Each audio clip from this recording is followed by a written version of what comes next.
మహబూబ్నగర్లో నేనే భారతీయ జనతా పార్టీ పోటీ చేసి ఉంటే కాంగ్రెస్ పార్టీ గెలిచేది. మరి అక్కడ ఇక్కడ బీఆర్ఎస్ పార్టీ సంబంధించి గ్రాడ్యుయేట్ ఎలక్షన్ లో కరీంనగర్లో పోటీ చేసి ఉంటే మేము గెలిచేవారు. ఎందుకంటే బీఆర్ఎస్ పార్టీ సంబంధించి కరీంనగర్ లోకల్ అక్కడ గ్రాడ్యుయేట్ సంబంధించి ఆగండి సార్, సిద్దిపేట ఉంది, గజ్వేల్ ఉంది, సిరిసిల్ల ఉంది, గతంలో కవిత గారు ప్రాతినిధ్యం వహించినటువంటి నిజామాబాద్ ఉంది.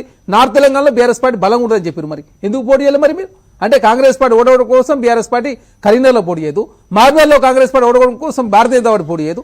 ఇక్కడ మాకు బలం లేదు కాబట్టి మేము ఎలక్షన్లు పోటీ చేస్తున్నాం, అదే ఓటింగ్ దూరంగా ఉంటామని చెప్పి ఎలక్షన్ కు దూరంగా లేదు. మా సంఖ్య 14 మాత్రమే. అందులో 7 మంది మాకు అదేవిధంగా ఎంపీలు ఎమ్మెల్యేలకు సంబంధించి కావచ్చు, ఎక్సెప్టివ్ కార్పొరేటర్లు ఒక 7 మంది ఉన్నారు. మొత్తం కలిసి 14 మంది మా సంఖ్య. ఇక్కడ చాలా స్పష్టంగా బీఆర్ఎస్ పార్టీ ఎలక్షన్ బైకాట్ చేసిన తర్వాత ఎంఐఎం పార్టీ సునాయాసంగా గెలిచిపోతుంది. ఇప్పుడు ఏంటంటే నెక్స్ట్ అంటే అపీజ్మెంట్ పాలిటిక్స్ చేసే ప్రయత్నంలో భాగంగా భారతీయ జనతా పార్టీ ముందుకు పోతా ఉంది. కాబట్టి మేము చర్చ చేయడానికి సిద్ధంగా ఉన్నాం. భారతీయ జనతా పార్టీ ఏ రాష్ట్రంలో ఏ విధంగా ఏ వ్యూహంతో ముందుకు పోతా ఉంది, ఓట్ల కోసం ఏ మాటలు మాట్లాడుతా ఉన్నారు, అది జార్ఖండ్ పోయి ఏ విధంగా రిజర్వేషన్ ఇంతకంటే నేను చూస్తున్నాను.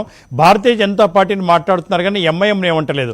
ఆ 2 పార్టీలు పోటీ చేస్తున్నారు.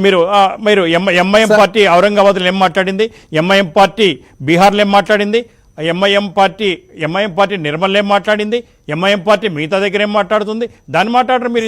ఇప్పుడు గాంధీని చంపిన గాడ్సేను కూడా భారతీయ జనతా పార్టీ మరి ప్రేమిస్తున్నాడు, మేము ఏం చెప్పాలి? వాళ్ళదేంటి సార్? మరి గాంధీని చంపిన గాడ్సేను పూజించాలని చెప్పి భారతీయ జనతా పార్టీ చెప్తుంటే మరి అది కరెక్టా చెప్పండి? మరి అదే కాక 9 సంవత్సరాల కాలం పాటు మద్దతు ఇచ్చింది ఎవరు సార్? భారతీయ జనతా పార్టీకి బీఆర్ఎస్ పార్టీగా 9 సంవత్సరాల కాలం పాటు మాకు 9 సంవత్సరాల కాలం మద్దతు. అదే కాకుండా లింగేజ్ కూడా కార్పొరేట్ ఎలక్షన్ జరిగితే Bharatiya Janata party BRS party మద్దతు ఇచ్చింది సార్. జిహెచ్ఎంసీలో లింగేజ్ జరిగితే BRS party Bharatiya Janata party మద్దతు ఇచ్చింది.